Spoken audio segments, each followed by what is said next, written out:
Is it only me, or even you're feeling that Better Late Than Singles this time is actually very boring and not that great? Because the last season, the episodes or the contestants or the kind of gesture from each male and female contestants were equal. But this season, I feel they've changed a lot of format and pushing the introverts to communicate.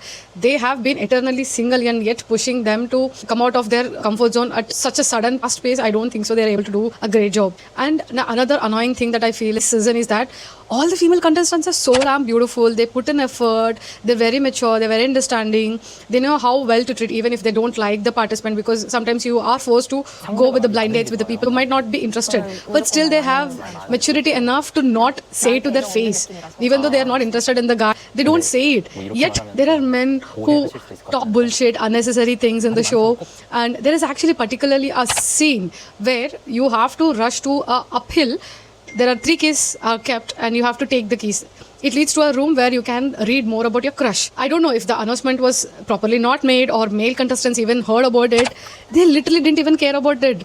Only the female contestants who were even inside the room getting ready rushed to that uphill, got the keys and went and read about their particular crush. Meanwhile, men at the same particular scene were just sitting in like a hall area, and one was even killing the flies. Like, he's more bothered. The entire 4 episode, this person is more bothered about the flies than the girls. Out of 3 female contestants, 1 contestant learned that the guy she is crushing on loves it when someone feeds the food or shares the food. She did try to make that move, which he himself written in the book. When she tries to make the move, he brushes it off. He says, it's okay, fine, I can have another food.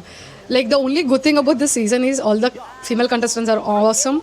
And the major good thing about this season is that panel members, whenever you watch as a viewer, you feel like, what the fuck are you doing, bro? Please, can you not speak rubbish, or you're not making sense? Like, the kind of feeling that you will have while watching is the same thing that when the panel members feel. Roast the contestants, especially male contestants. They even say that these male contestants are worse than season 1. So that's actually the feeling that even I felt while watching it. They don't even put any effort. Like, why are you in the dating show if you can't put any effort? Like, why? It is actually boiling my blood watching them. I don't even know what female contestants might have gone through. But seriously, I was about to suggest to you guys to watch this season. But in 1 is really good. But season 2 is worth watching. How not to choose a person. What kind of quality should not be chosen. You have to watch season 2. That's the only thing that you will gain from the season 2. And the panel members really make it entertaining. So only for them, I think it's like good watch.